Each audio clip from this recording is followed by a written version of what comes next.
Hello. Thank you for joining us for Shining Light on Shadows, a candid conversation about mental health.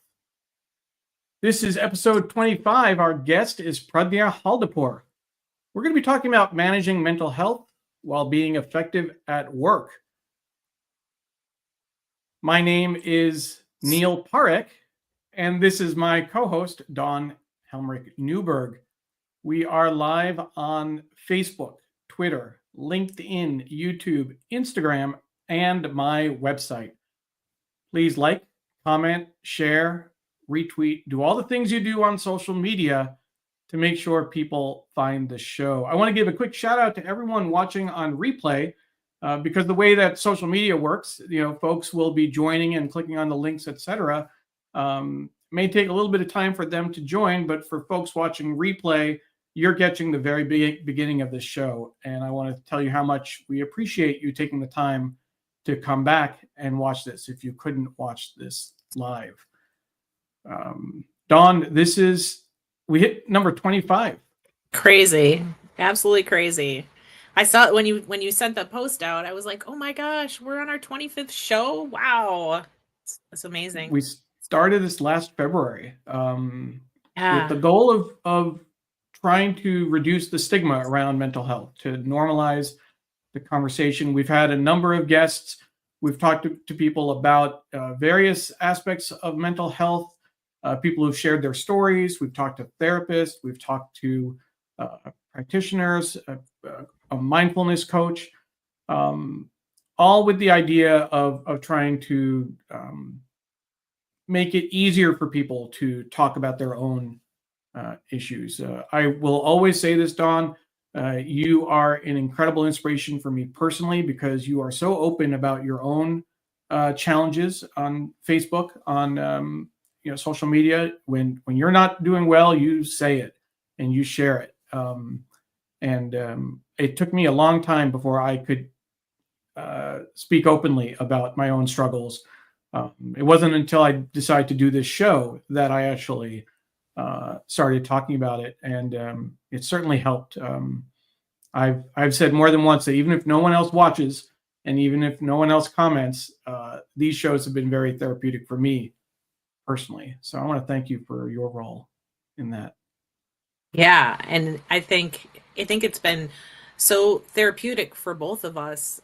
Sometimes we can have like a really, really tough week, and oftentimes when it's a show week, I'm so looking forward to doing the show instead of like, oh my God, I've had such a bad week, I can't do this.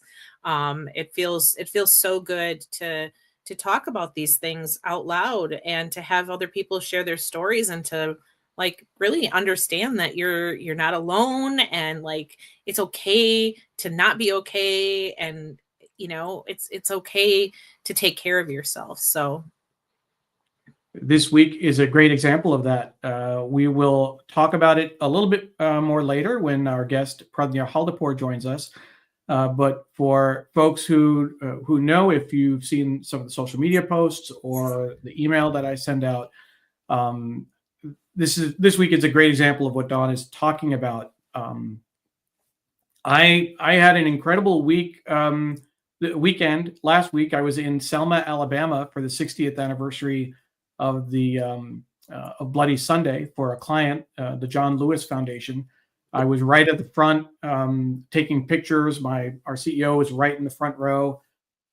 I came back Monday night, and Tuesday morning I woke up to the news that a close colleague of mine, Steve Taylor, had passed away. He actually passed away about 10 days before, and it hit me very hard. And we actually it took a while before I could even set up the show for this week, and we talked about, should we postpone it, should we reschedule it, and it was very important to me, even though we got it out late, that we still do the show today, because I do want to talk about this issue of workplace mental health, and Pradnya has some, I think, important things to say. But I also want to honor my friend Steve, and we'll talk about that in a little bit. But this show really is a it's a community and it's a space that allows for that kind of sharing. So we decided to go on with the show. We'll give a quick shout out. Steve was a colleague of mine through Digimentors.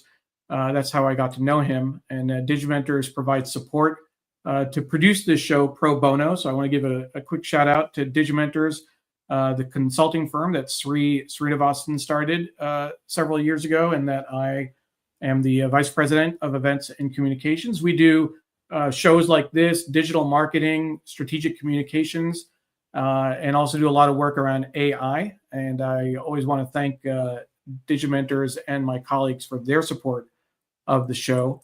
And a quick hello to some folks who are watching. Jonathan is watching from the East Village, where he's in the middle of the New York Flamenco Festival. So Jonathan, thank you. Jim says, congrats on 25 episodes. Jim Newberg is Dawn's husband. They got married about, well, when was this? June. It was last year, actually. It was last June. I can't believe it. Your honeymoon was this year. But yes. You got married last year. So that was great. And Kate says, congratulations. Keep it going on the show as well. I want to bring in Paula Kiger, who's a close colleague of mine at Digimentor. She says, hello from Tallahassee. She's sorry she can't be with us the whole time tonight, but she's grateful there'll be some time dedicated to Steve, who I mentioned earlier, who was unconditionally loved by so many of us. And he absolutely was. With that, I do want to bring in our guest, Pradnya Haldipur, because she also knew Steve, and she can speak a little bit about that before we talk about tonight's topic.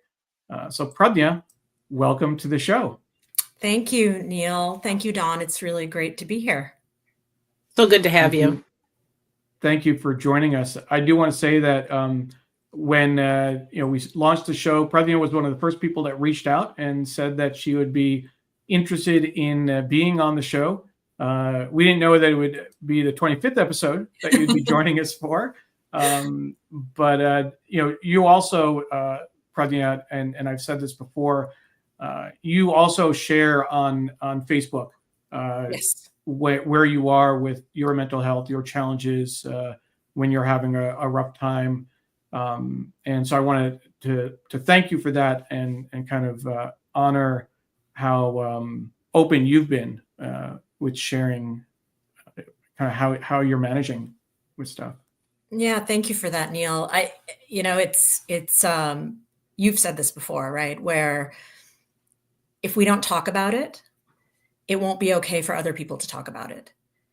And I think, around this metaphorical table, right? The three of us are of a certain generation, of a certain security, maybe, if I can put it that way, in our lives, and being able to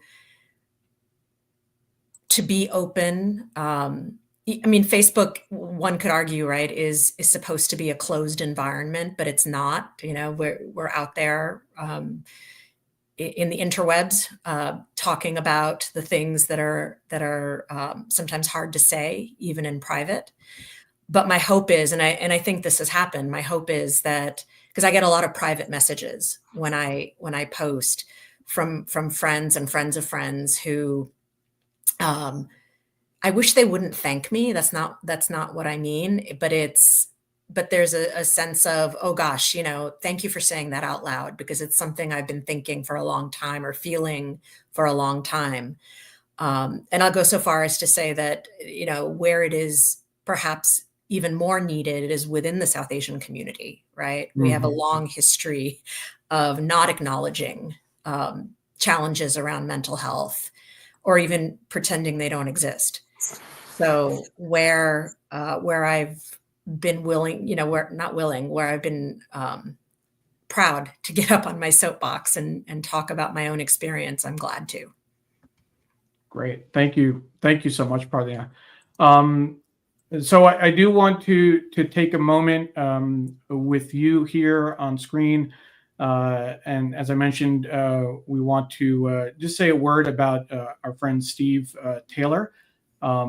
You knew him as well. So for folks who may not know, I got to know Steve through my work with Digimentors, particularly through producing the Sunday New York Times Read Along, which is a show that's gone on now for 9 years.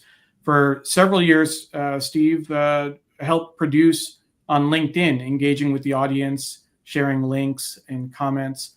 But in fact, I think that his connection to this show is really important. He was the first person that I spoke to when I had this idea of doing this show back in November of 2023.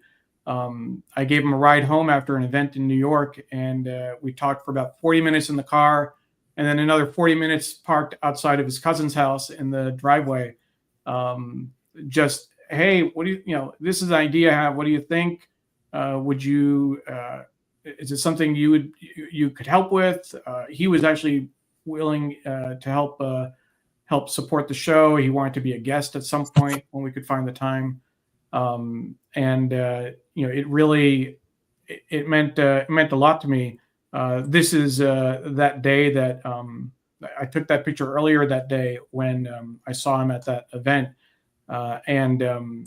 This is a LinkedIn post that he had shared for one of our episodes. As someone who has also dealt with the challenge of managing bipolar disorder and a few more entries in the DSM-5, that's his wry sense of humor that he had. I'm sad I can't join live. You should, or you can watch the recording like I will. And he was a very private person. So the fact that he was actually willing to share this publicly and that he was wanting to talk about his story publicly meant a lot to me. You'd got to know him as well, Pradnya, right? From the read along. It's an interesting, maybe, I don't know, postmodern phenomenon, right? I never met him in person. No. For that matter, Neil, you and I have never met in person. We've never been. We live close to each other. I mean, that's unfortunate. But, our paths have crossed now for years. Yeah. With the New York Times read along, what I sometimes jokingly call the Srinaverse, because I've made quite a few friends that way, actually.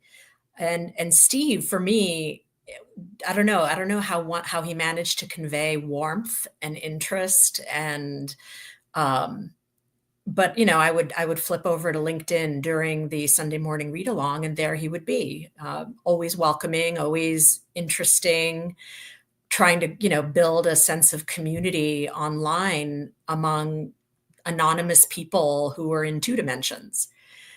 And so when I heard the news the other day, I read it actually on your social media, I was strangely sad I shouldn't say to lose somebody, but it made me wish I had met him, first of all. And secondly, it just made me think about all the ways that we connect with people in ways that we never used to. And then I thought about my friends Neil and Sri and wondered how they were doing with the loss. And I did not know Go ahead, Dawn. Steve. Yeah, I did not know Steve. Very, very young man. Always seemed to have a smile on his face in every picture that I've seen.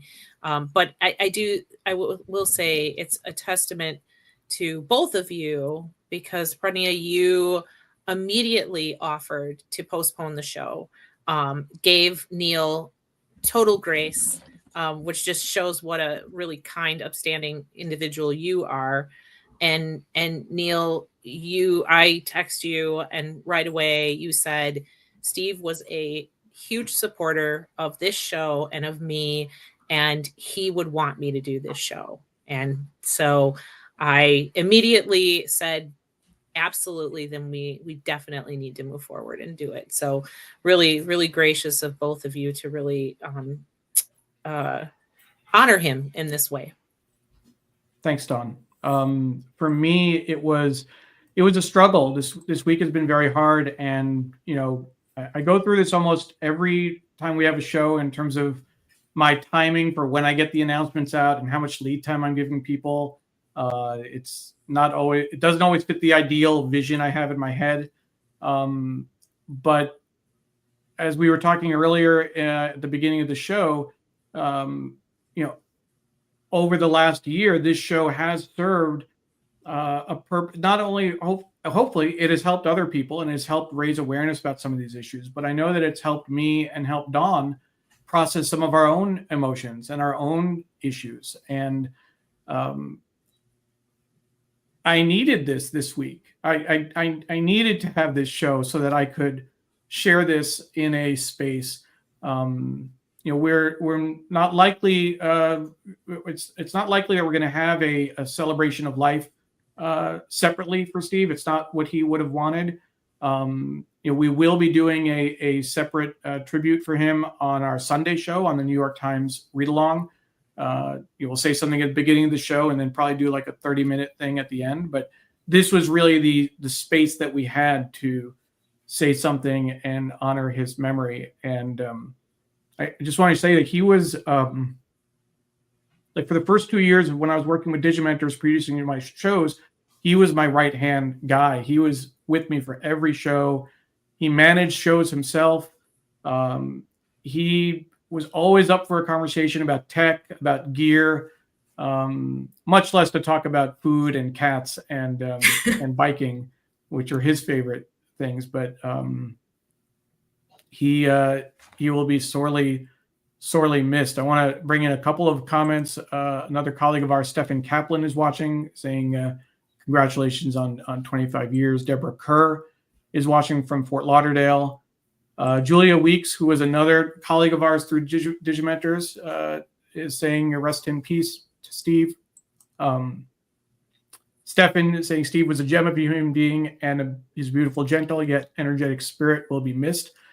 Was deeply saddened to hear the news of his journey to heaven above. Rose Horowitz, another colleague from Digimentors, such a loss. Rest in peace. And Jonathan Borstein says, I make a point of trying to meet as many people I know only on social media in person. And that's so important. Well, Jonathan, next time I'm in New York, we've got a date. Absolutely. Jonathan and Pradnya know each other from our various shows. And Jeanette says, sending utmost condolences and compassion about the loss of Steve. Steve Taylor was 55 years old. He passed away March 2nd of this year. He and I've had the opportunity to spend some time with his parents, talking with them. He died of a heart attack. It was sudden, and it was just something. And it really brings back, last year around June, I lost another friend of mine from high school, a woman who also had a heart attack. Around 55. I think she may have been a year or two younger. But it's hard either way, and regardless of what happens. Aaron K says he would have loved being on the show. Thank you for remembering him. He loved Digimentors. Aaron, thank you so much for saying that. I want to say we haven't crossed paths yet, Aaron. The way you're speaking, it makes me wonder if you're his sister or if you are at least a close friend. I know that he would have. I know his parents told me that he really enjoyed working with us and the time with Digimentors. So I will certainly reach out to you later, Aaron. But thank you so much for watching. It does mean a lot. And for everyone who has sent their condolences and added comments, thank you. Thank you very much. It is, I think there is a segue here that I think I can make in terms of when you are dealing with these kinds of issues or any kinds of issue, how much of yourself do you bring to work? How much do you share in a professional environment? I know that when I was running a team at United Way of Snohomish County in Washington State, we actually started every one of our weekly meetings. We set aside an hour and a half for our weekly meeting, and about a half hour was just checking in, just sharing how we were doing individually, and or what we were hearing from other teams, because I knew that if I was struggling with something personally, it would come through in my work. It would come through in how I interacted with people, and whether if I was short, or if I was overly excited, or if I was thinking about other things, it would come out. And so being able to share that is important. But I can tell you, I never use the words anxiety. I never use the word depression. I never use the words therapist in a professional environment until last year, when my life is now a professional, all these live streams and working with Digimentors. I had been told by Digimentors colleagues that I suffered from anxiety and depression. As close as I am with Sri and other folks, I kept that hidden. I would occasionally have a hard time, go through a few days, a week where I was struggling. I would show up for meetings online and then go and crawl into bed and just try and hide for an hour or two until I had to do something else. Pradnya, can you talk a little bit about what? We'll start with the personal, kind of bringing your Sure. kind of mental health to work. How that's been for you, how you've been able to navigate that. And Dawn, I want to ask you about that as well. Sure. And if I can provide a little context, right? In case anybody out there is wondering, well, who is this person, Pradnya Haldipur, and why is she qualified to engage in this topic and to be a part of this conversation? And the truth is, I'm not in no way qualified in terms of, I'm not a mental health professional. I'm not a medical professional. What I am is, I jokingly call myself a professional do-gooder.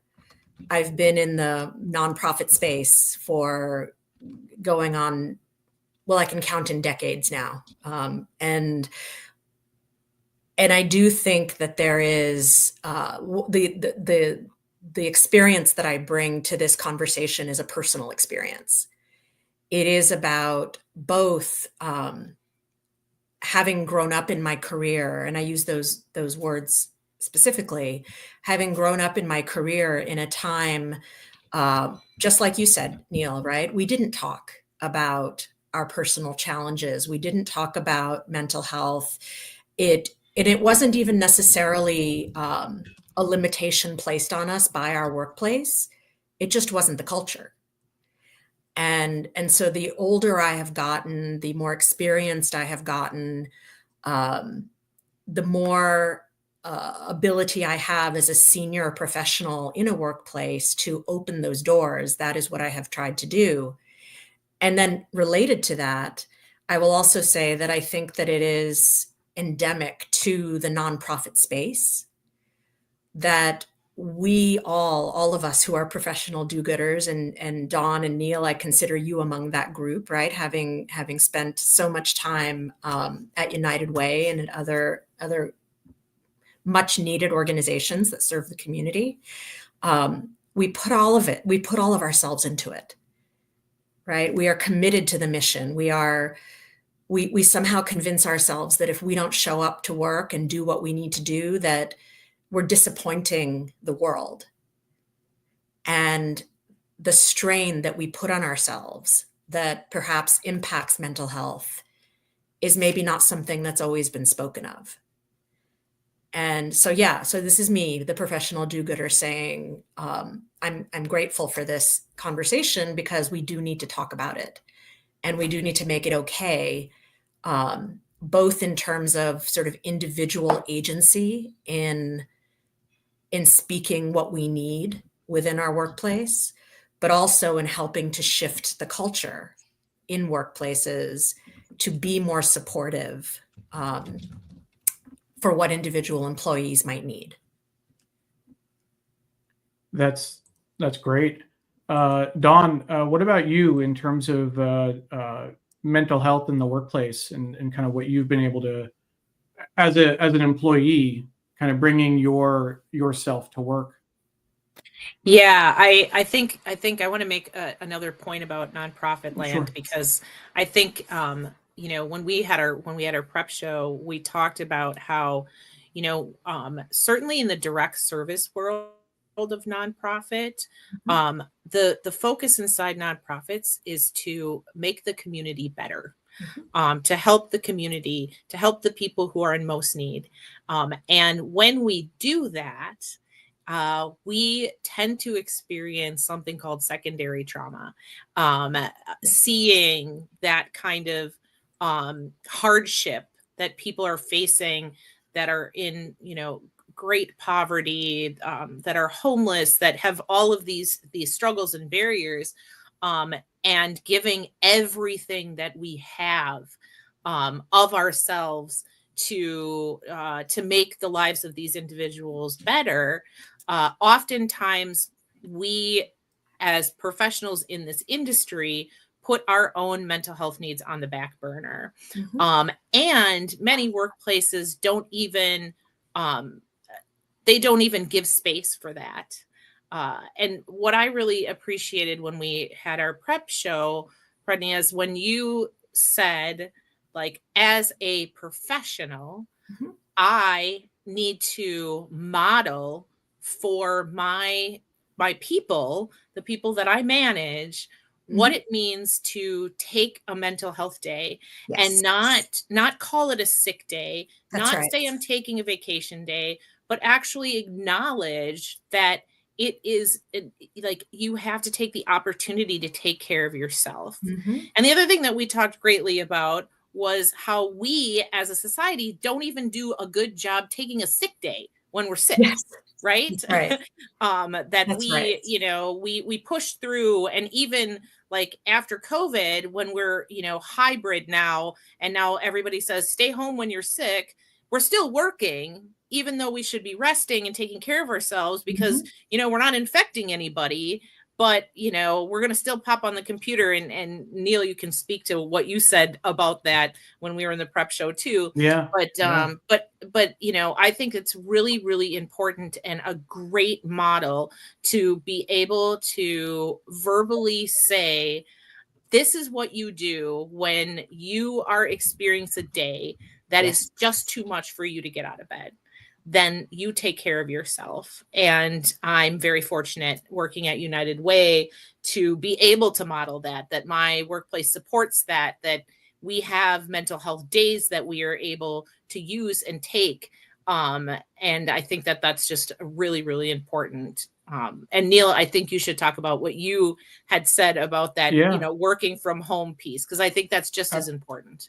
Absolutely. I want to bring in Kate was saying you were spot on for addressing the secondary trauma, particularly for people who work in nonprofits that deal with sensitive populations and Mhm. hard work. And Pradnya, you can certainly we'll certainly talk about that. Your work with Sure. MSF, Medicine Sans Frontier, Doctors Without Borders in Mhm. English, certainly weighs on people. So Don, I will bring in a few comments first and then address that issue.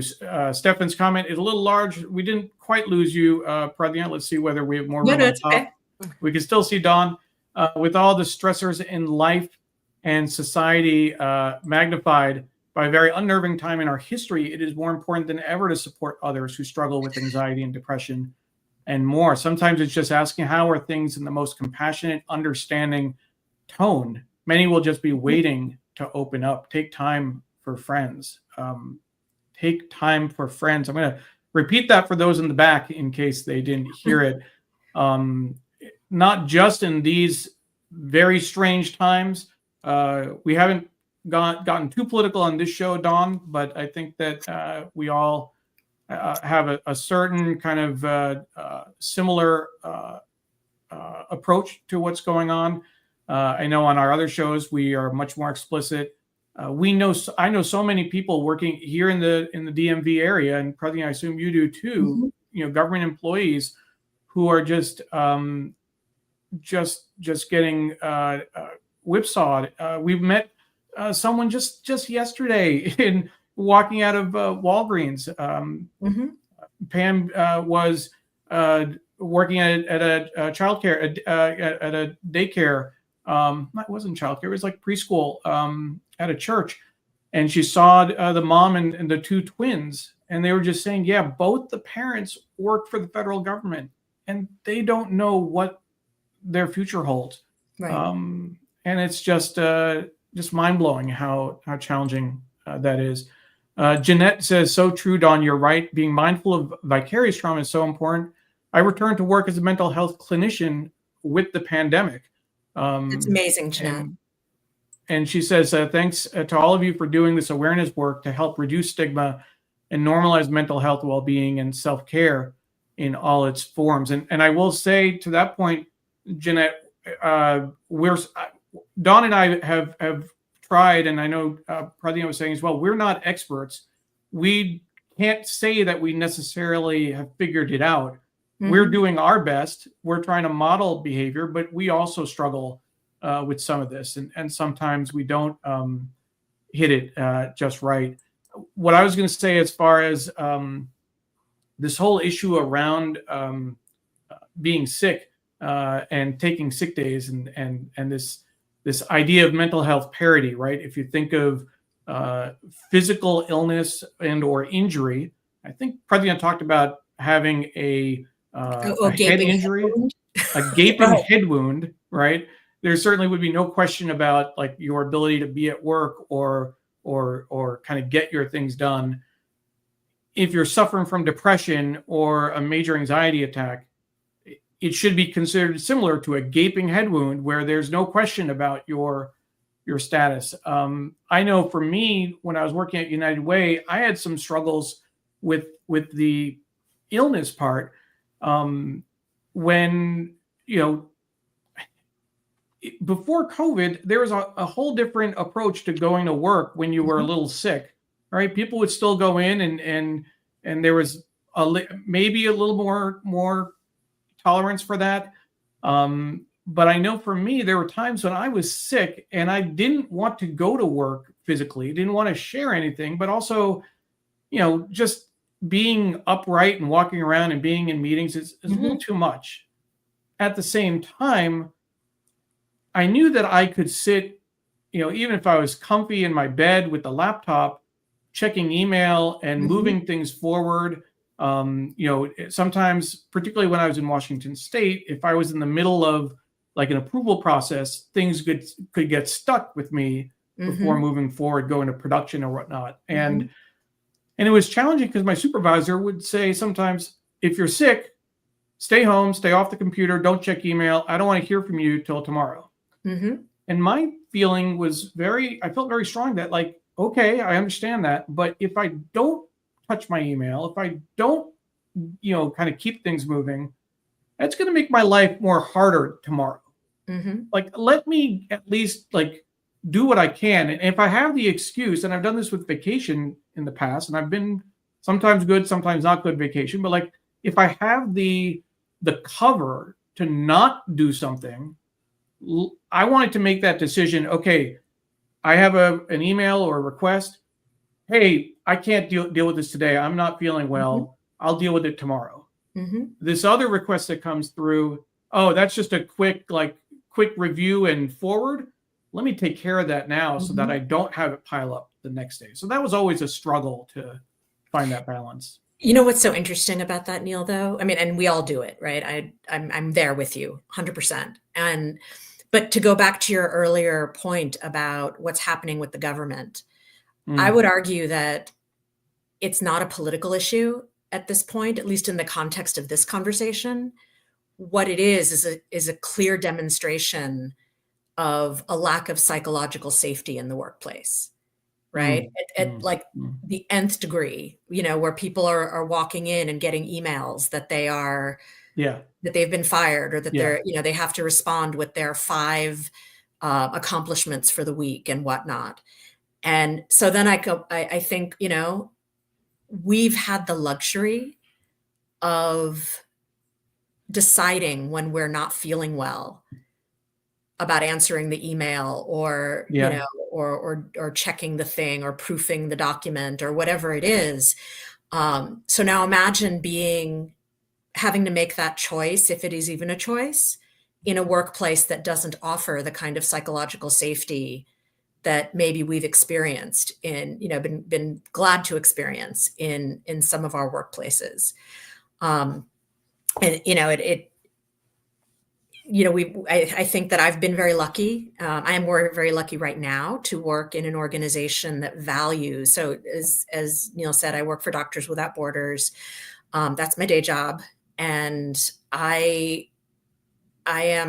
was delighted and honestly surprised. Now I realize I shouldn't have been, to know that MSF provides psychosocial support for the workers, the staff, not only the ones that are working on projects in emergency settings, in long-term, strife-ridden places, but that support is actually accessible to all of us, even in my office in DC. And so they've gone a step beyond, I feel. And, maybe it shouldn't be a step beyond. Maybe it's something that every workplace should be thinking about. But it does make me think more about the people in our space, and, again, the universe of professional do-gooders that I consider government employees to be within, what they're experiencing right now, and what kind of support are they missing as they're going through all of this. Yeah. I just wanted to add one other thing along those lines, is that,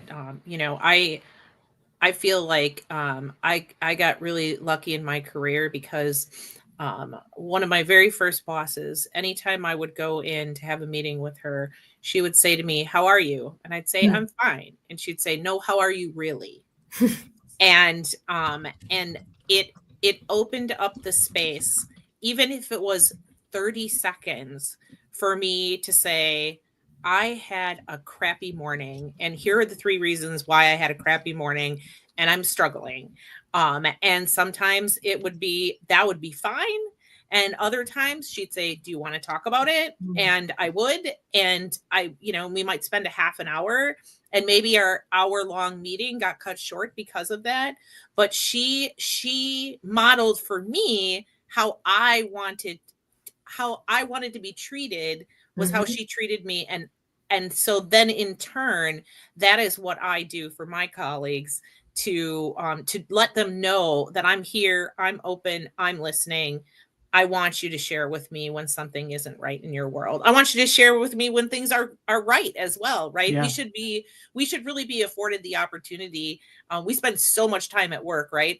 When we're joyful and things are going well, and we have really great things happening in our lives, we should we should also open up the opportunity for people to tell us those things as well. And we do need that sense of trust, though, right? That sense, and I think that we can create that. When I was talking earlier about my time with United Way of Snohomish County, our team of 4 people became very, very close, and there were some other factors involved in that, in terms of whose shoes I was stepping into, their previous supervisor, and other issues that were going in within the organization.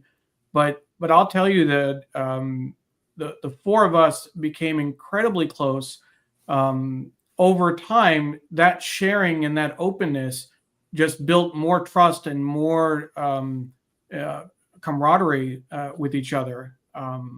It's incredible, and I will say that even with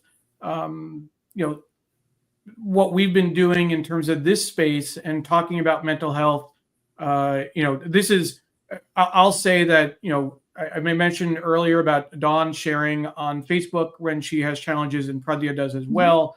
I feel like I do it through the show primarily, and in writing about the show, but it has opened up doors for me with people. I've had people email me, text me, message me about their own challenges and about their own experiences, and it's created deeper relationships. And I thought about it at first because there are professional contacts on my LinkedIn and Facebook, on my email list, who see me talking about the show, when we write blog posts, when we share our personal kind of, experiences, we are taking a risk. But I'm very, very happy to say that those risks have all been worth it, and they've all kind of come back to me tenfold in terms of the amount of support and love and encouragement that I've gotten. So I can only encourage and hope that others might take that risk for themselves as well. I mean, it's meaningful risk, right? I would argue. Yeah. And the other thing is, I always think of it, the other thing that yes, I talk about my mental health openly. I have a standing diagnosis of anxiety and depression. It is what it is. I'm medicated for it. I have good days and bad days. And it's the same way that I talk about, for example, I get up on my soapbox once a year about women getting mammograms. And whenever I encounter a friend or a family member that's having fertility issues, I get up on my soapbox about my 2 IVF babies.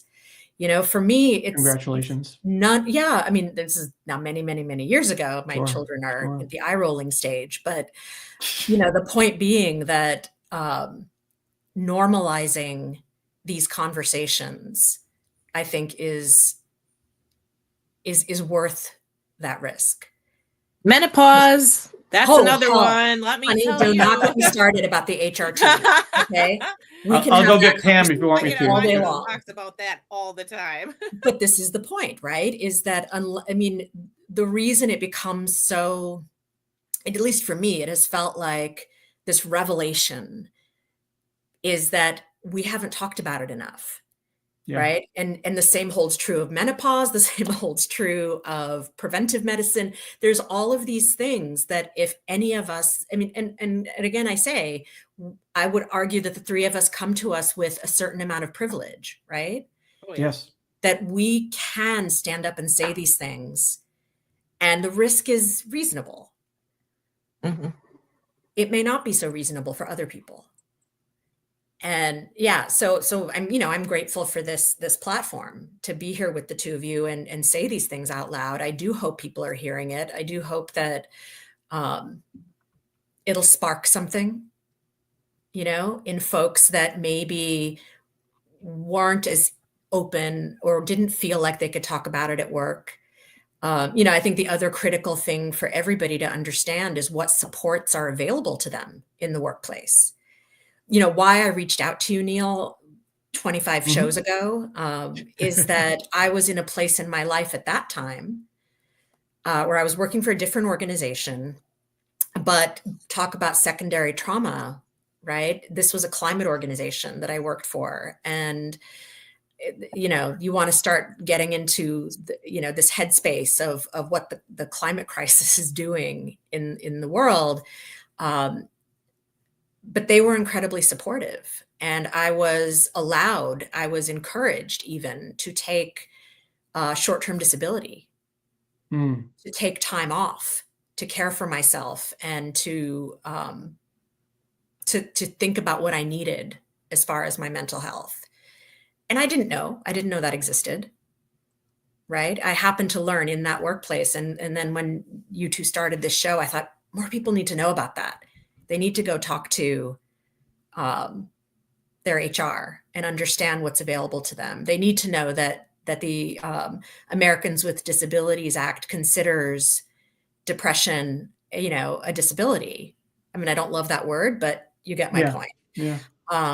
And that accommodations can be requested to manage in the workplace. All new information to me as a regular employee. But I talk about it a lot now that the same way, as I said, that I talk about IVF and I talk about mammograms, is find the things that can be useful for you, the supports that help you move forward. And, really great employers are finding ways to engage their employees in those conversations. Right. They're making EAP programs available. They're making, we have this wonderful woman who actually recently started at MSF and her role is employee relations. And she's just got this way about her that makes you open up and say the things that you need. And, you know, my wish is that everyone would encounter somebody like that in the workplace.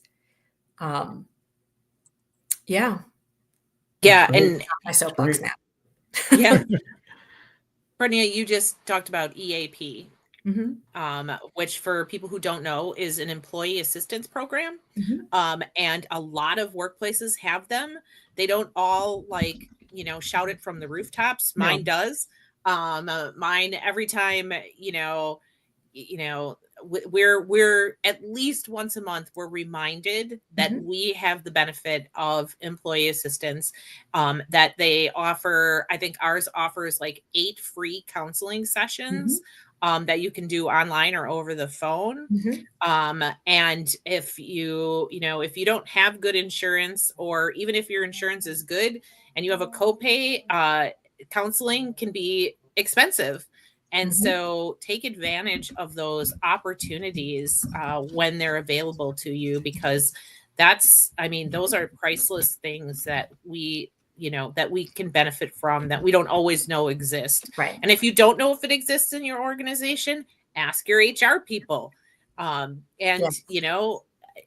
ask about it. 'Cause, I think a lot of times it does exist and we just don't know. Absolutely. And, again, recognizing that not everybody has access to those resources, I would encourage, I have a dear friend who actually is with the organization that manages 988, the suicide prevention hotline. Yes. And so she would feel disappointed if I didn't mention it here. But no, for all good reasons, that is a resource available to everybody, right? It's a place. Absolutely. It's a place to start when you're at that point of, where do I go? How do I seek help? Because they will help. They will point you in the direction of longer term resources, irrespective to whether you have good health insurance or access to an EAP. Dawn, note to self, future guest possibility. Yep, from already in my brain. Yeah, for sure. I mean, that's an easy one. No, appreciate that. I want to bring in a couple of comments from people who are watching. Stefan wrote earlier, I don't know about you guys, but my mouth guard is getting quite the workout every single night. The winter and bad fall and ice made me take a break from his nature walks. Now, Stefan was a guest on our show last August, I think it was, where he talked about his nature walks and how the role it plays in helping to calm him. It's almost meditative, taking the walk with his camera. He's an excellent photographer, very close friend as well. Take a break from his walking meditation. But as of yesterday, I'm getting back into my normal mental health routine. I saw some of those pictures from the celery preserve, Stefan. So I'm glad you're getting back out there. My mom is watching from Hastings on Hudson, New York. Hi, so Auntie. Thank you, Mom, for always watching. But she actually shared, and I saw this when she first posted it. She worked at Bronx Lebanon Hospital in New York on the Grand Concourse for, I want to say, like 25, almost 30 years. I can't remember exactly. But she said that when she was working in the hospital and took a mental health day when she was exhausted, she felt very guilty. Now she worked there. I want to say and she can put in the comments. I think it was right. Actually, I know the story. She started just a few months after I was born. For moms out there, both of you can relate. She went to work and left me with a babysitter for the first time, and made it till about, I think, noon before she went to her supervisor and says, "I have to go home. I can't. She missed me. She missed her son too much." I think it was like 2 months old, and her immediate supervisor said, "No, your day ends at 5. You got to stay." And luckily, she went to the boss's boss, who said, "That's okay. You go home, do what you need to do. I get it." Of course, she had to go to then her supervisor to say, "Okay, Now, how do I get home exactly? It was their first time taking the subway or to the hospital. But I can only imagine starting in 73, working at least into, when I graduated high school in 91, at some point, so it must have been somewhere in that range. It was a very different environment back then, and much less for our parents' generation to talk about mental health. That certainly was not something. We did a show last year. Indira Somani, you were talking about the South Asian community, Pradnya. Indira Somani was a guest on our show. She did a documentary about her own mother's challenge with depression, which I thought was very interesting. Jeanette Ashworth, who is someone that I used to be a regular on the New York Times read along in terms of viewers, and I haven't seen her in a bit. So Jeanette, it's great to see you again. She says it's a part of being human and the human journey. Respect for the mental health of the individual and all of us collectively is so important as a society. Healthy, proactive organizations and workplaces seem to be the exception, not the rule. Is that your take, Pradnya and Dawn? Do you think they're the exception, not the rule? If I'm going to offer an optimistic view, I do think that given the opportunity, given the knowledge, given the choice, that workplaces would seek to do the healthier thing, right? But considerations around budget, considerations around size, and that lack of understanding, right? Not for any ill reason, just a lack of understanding, may prevent some employers from taking those steps. So, that's a question. I would want to turn to an expert somewhere and say, what can be done? What can an employee do to raise awareness within their workplace?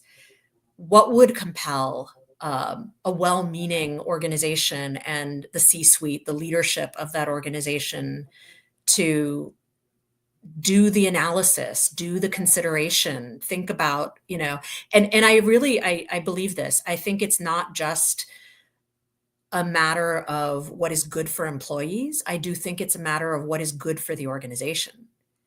Right?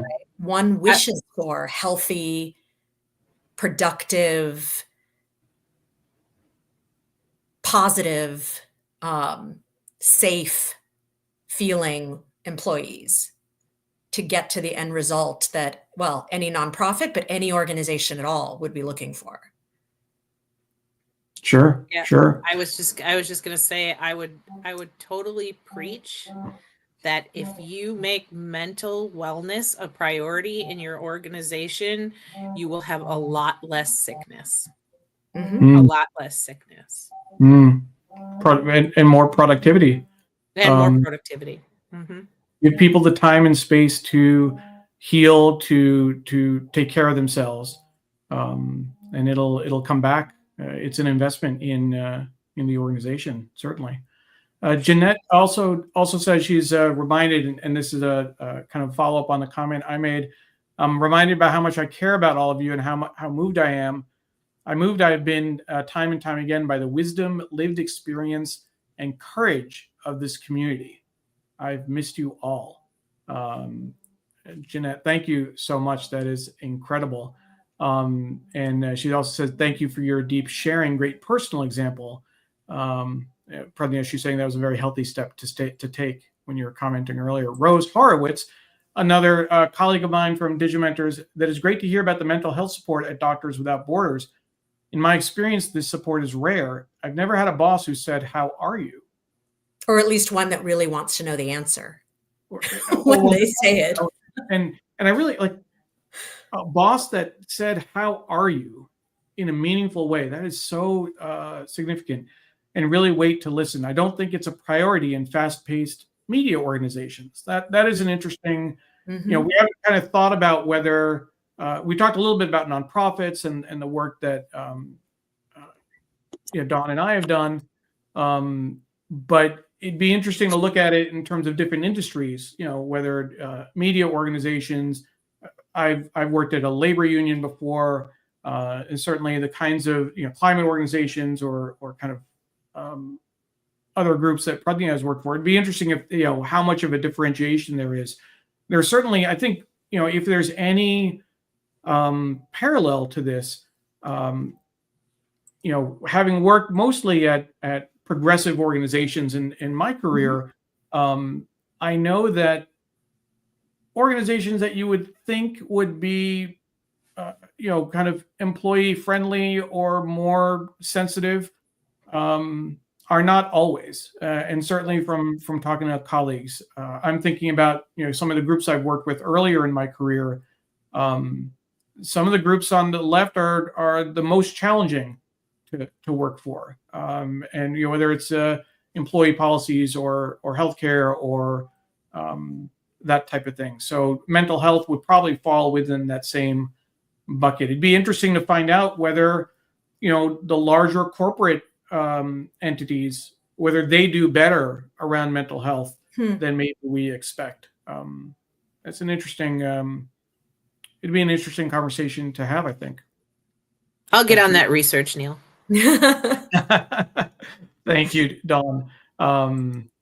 Let's see what else has come in. Stefan is reaching out. We're waiting to meet in person. Finally, after all these years, have you another dear friend from the Sriniverse that I've never met in person? And yes, Stefan, you've got a date too.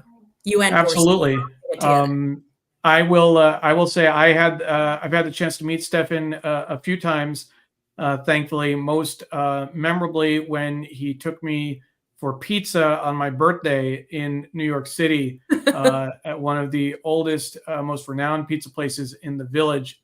Stefan, I'm going to have to ask you to put the name in the comments because it's escaping me which one we went to, but it was great walking the High Line with him and spending some time. It really, that I think is an important thing to think about. We're talking about relationships and how we interact with people online, particularly after COVID. Whether it is in a virtual space, whether it is in person, making sure you have that time with coworkers, with colleagues, where you can get to know each other as people, will really help to manage your mental health in the workplace. If you have those relationships with people, if you have the trust that you've built up, being able to share will make all the difference. It's hard to feel like you're alone in the workplace when if you're in physical, if you're going into an office environment, or if you're mostly virtual. If you don't feel like you can be your authentic self, that'll make things that much harder to share with folks.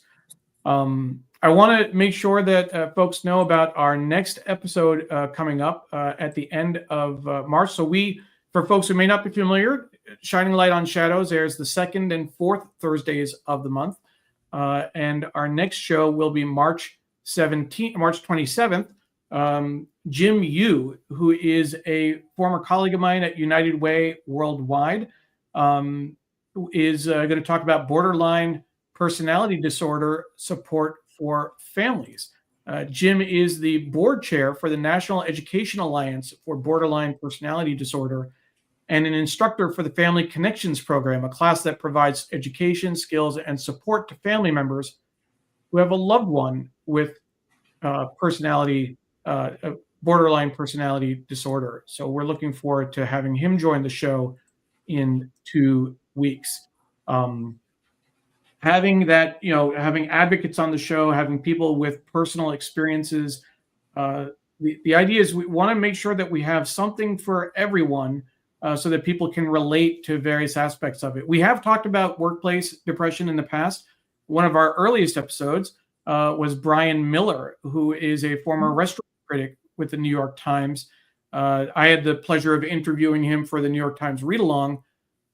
He was the premier restaurant critic in New York for the Times in the 80s and early 90s, I think it was. And he struggled with depression every single day on the job. It was a struggle for him just to get out and do his work. And at some point he walked into his boss's office and said, I can't do this anymore. And he had to walk away from, one of the most high profile positions.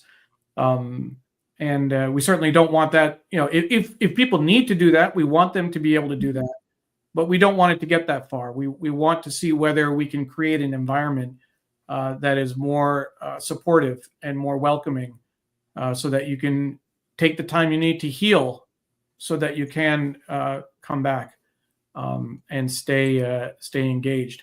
My